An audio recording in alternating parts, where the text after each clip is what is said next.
October 23, 1952, 11:30 p.m. Joe DiMaggio was walking to his car after dinner when he heard gunshots from the alley behind Sardi's restaurant. As he looked around the corner, he saw Yankees team owner Dan Topping and two other men standing over Vincent Torrino's lifeless body, smoke still rising from their guns.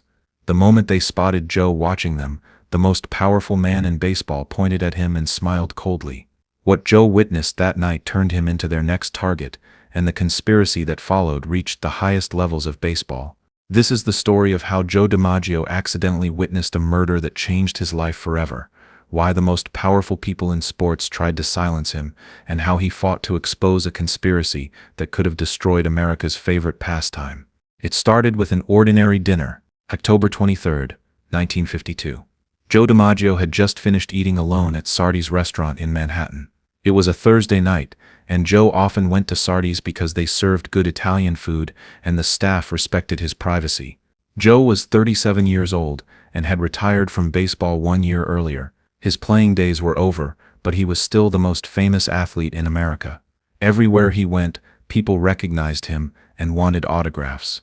That night, Joe had eaten a quiet dinner by himself. He read the newspaper and thought about his future.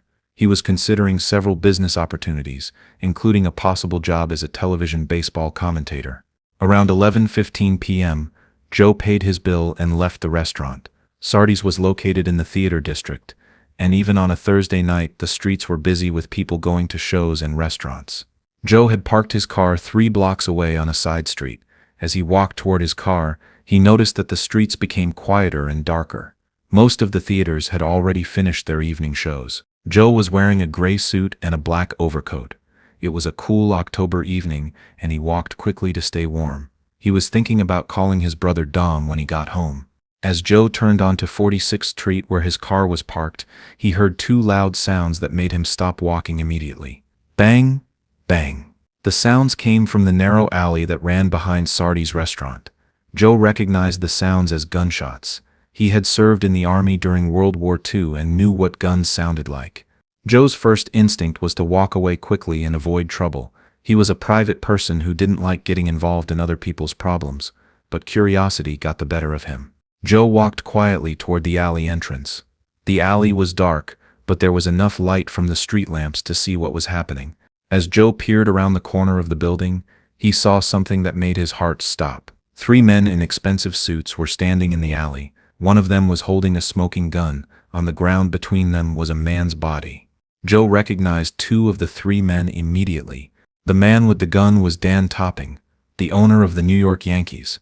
Topping was Joe's former boss, and one of the wealthiest men in New York. The second man was George Weiss, the Yankees general manager.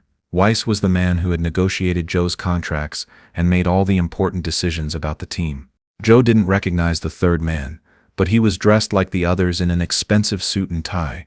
The dead man on the ground was wearing a cheaper suit. Joe could see blood pooling around his head. Joe stood frozen behind the corner of the building, trying to understand what he was seeing. Dan Topping, the man who had paid Joe's salary for years, had just killed someone. Joe watched as Topping handed the gun to the third man, who wrapped it in a cloth and put it inside his coat. "That should solve our Vincent problem," Topping said calmly. George Weiss looked nervous. "Are you sure nobody saw us?" "Nobody comes down this alley at night," Topping replied.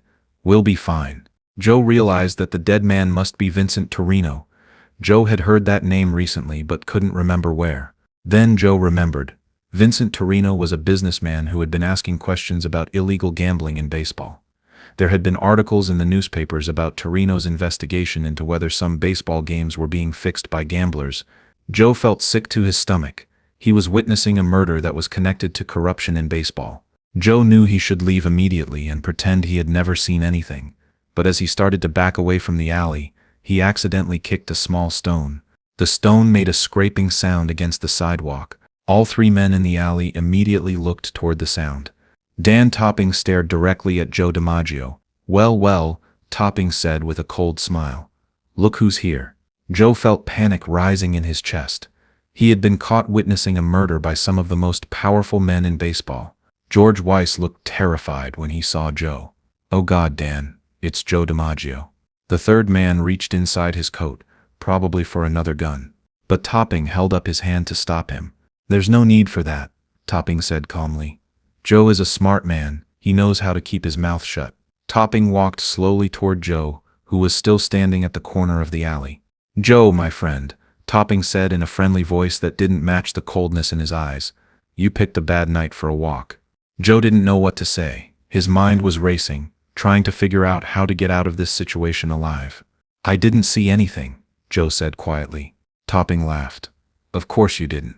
Because if you had seen something, you would have to tell someone about it. And that would be very bad for everyone involved." Topping stepped closer to Joe. "You see, Joe, Vincent Torrino was a very dangerous man. He was asking questions that could have hurt a lot of good people. Questions about baseball, about gambling, about things that are none of his business." Joe realized that Topping was talking about game fixing. Some baseball games were being fixed by gamblers, and Vincent Torrino had been investigating it. "Vincent was going to go to the newspapers tomorrow," Topping continued. "He was going to make up lies about the Yankees, about me, about other team owners. He was going to try to destroy baseball." Joe knew that Topping was lying. Vincent Torrino hadn't been making up lies. He had been exposing the truth about corruption in baseball. "We couldn't let that happen," Topping said. "Baseball is America's game. We had to protect it." George Weiss walked over to join the conversation. "Joe, you understand, don't you? Sometimes difficult decisions have to be made for the good of the sport." Joe looked at these two men who had controlled his career for years. He had always known they were ruthless businessmen, but he never imagined they were capable of murder. "What do you want from me?" Joe asked. Topping smiled. "I want you to forget what you saw tonight. I want you to go home, go to bed, and never think about this again." "And if I don't?" Topping's smile disappeared. "Joe, you're a smart man. You know how much power we have in this city. We own newspapers, we know judges, we have friends in the police department." The threat was clear. If Joe talked about what he had seen, Topping and his associates would destroy him. "Besides," Topping added, "who would believe you? You're a retired baseball player with no proof of anything. We're respected businessmen with reputations to protect." Joe realized that Topping was right. Even if Joe went to the police, who would believe that the owner of the Yankees had committed murder? "I need to think about this," Joe said. "There's nothing to think about," Topping replied. "You go home, you forget what happened. You live your life. That's the smart choice." Topping gestured toward the third man, who was still standing in the alley. "My associate here is very good at solving problems," Topping said. "I hope we won't need his services again tonight." The message was clear. If Joe didn't cooperate, he would end up like Vincent Torrino. "I understand," Joe said. "Good," Topping said. "I knew you would be reasonable." Joe turned and walked away from the alley as quickly as he could without running. His hands were shaking as he unlocked his car and drove home to his apartment. Joe spent the rest of the night sitting in his living room, trying to decide what to do. He had witnessed a murder, but the killers were some of the most powerful men in New York. If Joe went to the police, would they believe him? And even if they did believe him, would they be able to prosecute Dan Topping and George Weiss? These men had money, influence, and connections that reached every level of government and business. Joe also thought about his own safety. Topping had made it clear that Joe would be killed if he talked about what he had seen. For the next 3 days, Joe stayed in his apartment and avoided all contact with other people. He didn't answer his phone or read newspapers. He was trying to figure out what to do. On the 4th day, Joe saw a small article in the New York Times that made his blood run cold. "Businessman found dead in Manhattan Alley." The article said that Vincent Torrino had been found shot to death behind a restaurant in the theater district. Police were investigating the murder but had no suspects or witnesses. The article also mentioned that Torrino had been working on an investigation into illegal gambling in professional sports. Joe realized that Topping and his associates had gotten away with murder. The police had no idea who killed Vincent Torrino, or why.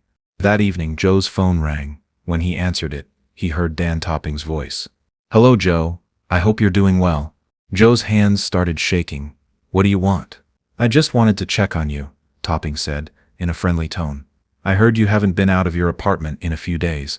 I hope you're not feeling sick." The message was clear.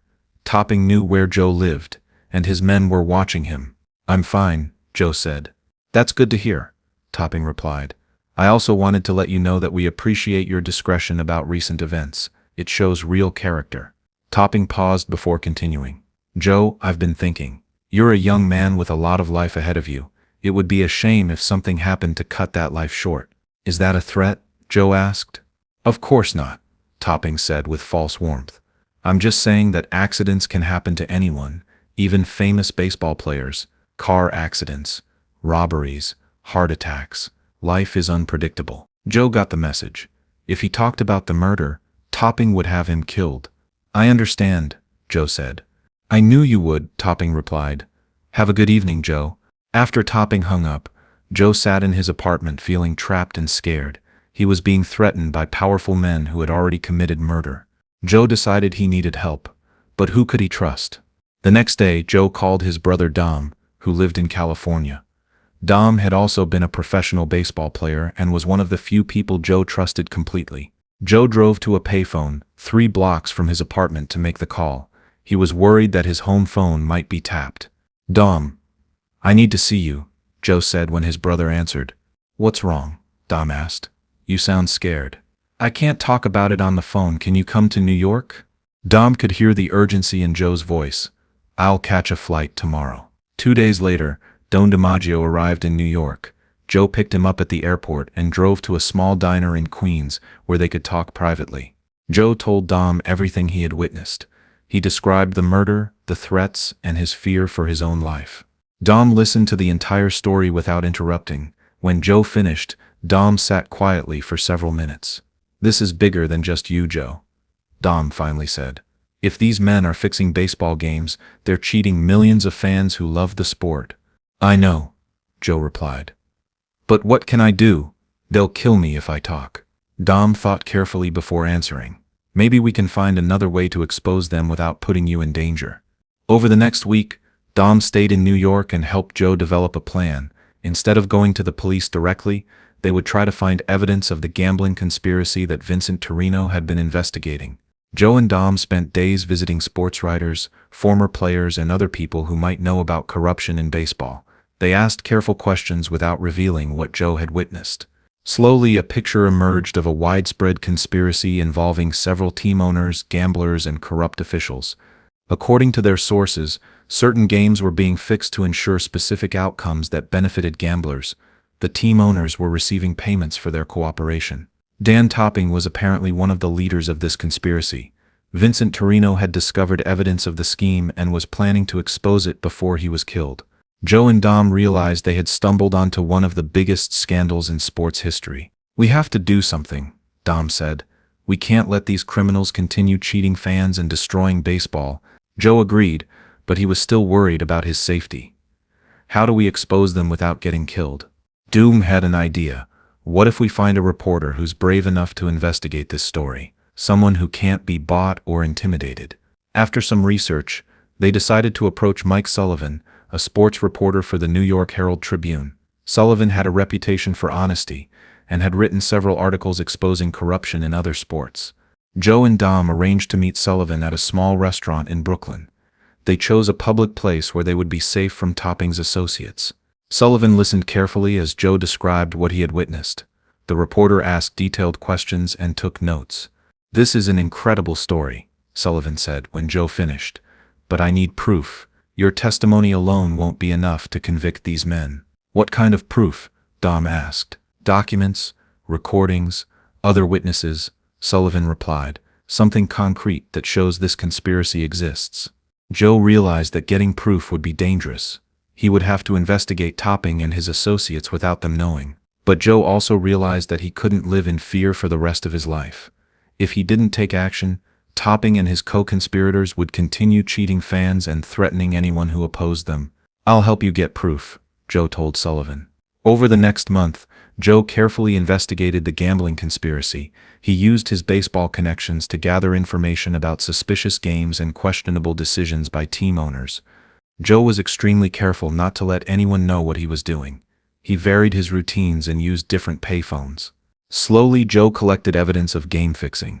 He found records of unusual betting patterns, testimony from players who had been approached by gamblers, and financial documents showing suspicious payments. Joe's investigation didn't go unnoticed.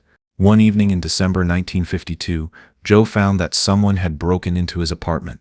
Nothing was stolen, but his papers had been searched, and his phone was making strange sounds. Joe realized that Topping's men were watching him. The next day, Joe received another phone call from Dan Topping. "Joe, I'm disappointed in you," Topping said. "I thought we had an understanding." "I don't know what you're talking about," Joe lied. "You've been asking a lot of questions lately," Topping continued. "Visiting certain people, making certain phone calls. That's not very smart." Joe felt his heart racing. Topping knew about his investigation. "I'm going to give you one more chance to be reasonable," Topping said. "Stop what you're doing and we'll forget this conversation ever happened." "And if I don't?" "Then you'll join Vincent Torrino," Topping said coldly before hanging up. Joe knew that his life was now in serious danger, but he also knew that he was close to exposing the conspiracy. Joe called Mike Sullivan and arranged to meet him that evening. They met in Central Park, walking on a busy path where they couldn't be overheard. "I have most of the evidence you need," Joe told Sullivan, "but Topping knows I'm investigating him. My life is in danger." Sullivan looked concerned. "Maybe you should go into hiding until I can publish the story." Joe shook his head. "I'm tired of hiding. I want these men brought to justice." "Then we need to move quickly," Sullivan said. "Give me everything you've collected, and I'll start writing the story tonight." Joe handed Sullivan a briefcase containing all the evidence he had gathered: documents, photographs, witness statements, and financial records that proved the existence of the gambling conspiracy. "This is enough to destroy them," Sullivan said after reviewing the evidence. "When will you publish the story?" Joe asked. "Next Sunday's edition," Sullivan replied. "Front page." Joe felt a mixture of relief and fear. In 5 days, the conspiracy would be exposed, and the men who killed Vincent Torrino would be brought to justice. But Joe also knew that Topping would try to stop the story from being published. "Be careful," Joe warned Sullivan. "These men have already killed once." "Don't worry about me," Sullivan replied. "I've dealt with dangerous people before." That night, Joe packed a small bag and checked into a hotel under a false name. He knew that once Topping realized the story was going to be published, Joe would become a target. For the next 4 days, Joe stayed hidden in his hotel room, waiting for Sunday's newspaper. On Saturday night, Joe's phone rang. It was Mike Sullivan, and he sounded panicked. "Joe, they got to my editor," Sullivan said. "The story has been killed." Joe felt his heart sink. "What happened?" "My editor received a call from the newspaper's owner," Sullivan explained. "He was told that publishing the story would result in lawsuits that would bankrupt the newspaper." "So that's it?" Joe asked. "The story won't be published?" "Not in my newspaper," Sullivan said. "But maybe we can find another way." Sullivan had an idea. Instead of publishing the story in a newspaper, they could take the evidence directly to the FBI. "The FBI has been investigating corruption in sports," Sullivan told Joe. "They would be very interested in what you witnessed." The next day, Joe and Sullivan met with FBI agent Robert Morrison in his office in Manhattan. Morrison was the head of the FBI's Organized Crime Division in New York. Joe told Morrison everything he had witnessed, and Sullivan presented all the evidence they had collected. Morrison listened carefully and studied the documents. When they finished their presentation, Morrison was quiet for several minutes. "This is exactly what we've been looking for," Morrison finally said. "We've suspected that organized crime was involved in fixing sports events, but we haven't had proof." Morrison explained that the FBI had been investigating connections between gambling syndicates and professional sports for over a year. "Your evidence gives us what we need to make arrests," Morrison told Joe. "When will you arrest them?" Joe asked. "Soon," Morrison replied, "but first we need you to help us gather more evidence." Morrison wanted Joe to wear a recording device and try to get Topping to confess to the murder on tape. Joe was terrified of the idea, but he knew it was necessary to ensure that Topping would be convicted. "It's dangerous," Morrison admitted, "but it's the only way we can guarantee a conviction." Joe agreed to help the FBI. 3 days later, he called Dan Topping and asked to meet with him. "I've been thinking about our conversation," Joe told Topping over the phone. "I think we should talk." Topping agreed to meet Joe at a private club in Manhattan. Joe wore a small recording device hidden in his suit jacket. When Joe arrived at the club, Topping was waiting for him in a private dining room. "I'm glad you called, Joe," Topping said. "I was starting to worry about you." "I've decided to be smart about this situation," Joe said, trying to sound cooperative. "That's good to hear," Topping replied. "I always knew you were intelligent," Joe tried to get Topping to talk about Vincent Torrino's murder, but Topping was careful not to say anything incriminating. After an hour of conversation, Joe realized that Topping was too smart to confess to murder, even to someone he thought was cooperating. But the recording did capture Topping, making several statements that proved his knowledge of the gambling conspiracy. The FBI used Joe's recording, combined with the other evidence, to obtain warrants for the arrest of Dan Topping, George Weiss, and several other conspirators. On January 15, 1953, FBI agents arrested Dan Topping at his office at Yankee Stadium. George Weiss was arrested at his home in Westchester County. The arrests made front-page news in newspapers across the country. Yankees owner arrested in gambling conspiracy. The story revealed the existence of a widespread scheme to fix baseball games for the benefit of illegal gamblers. Dan Topping and George Weiss were also charged with the murder of Vincent Torrino, based on Joe DiMaggio's eyewitness testimony. Joe had to testify before a grand jury, and later at the trial. It was terrifying to face the men who had threatened to kill him, but Joe knew he was doing the right thing. The trial lasted 3 months. Joe's testimony was the most dramatic moment, as he described witnessing the murder in the alley behind Sardi's restaurant. Dan Topping and George Weiss were both convicted of murder and conspiracy. They were sentenced to life in prison. Several other team owners and officials were convicted of conspiracy charges and received shorter prison sentences. The scandal shook baseball to its core. Fans were outraged to learn that some games had been fixed. Commissioner Ford Frick implemented new rules to prevent gambling corruption in the future. Joe DiMaggio was hailed as a hero for his courage in exposing the conspiracy, but the experience had taken a toll on him. For months after the trial, Joe lived in fear that associates of Topping might try to get revenge. He hired bodyguards and changed his daily routines. Joe also struggled with depression and anxiety. The trauma of witnessing murder and being threatened had affected his mental health. Joe rarely spoke publicly about the case. When reporters asked, he gave short answers. "I did what any American would do," Joe would say. "I told the truth." In his later years, Joe reflected on the case as one of the most important things he had ever done. "Baseball means everything to American families." Joe told his nephew in 1990, "I couldn't let criminals steal that from people." Joe DiMaggio died in 1999, 37 years after he witnessed the murder that changed his life. His courage in exposing corruption in baseball ensured that America's favorite pastime remained honest for future generations. The story of Joe DiMaggio's witness to murder remains one of the most dramatic episodes in sports history, proving that even the greatest heroes sometimes have to risk everything to do what's right. If this story of courage, conspiracy, and justice moved you, subscribe for more untold stories of how sports legends faced their greatest challenges, like this video. If you believe Joe DiMaggio was a hero for risking his life to expose corruption, and comment below, would you have had the courage to testify against such powerful and dangerous men? Next week we're revealing another story of how a sports hero fought against corruption and changed history forever. Remember, sometimes doing the right thing requires incredible courage, and real heroes are willing to risk everything to protect what they believe in.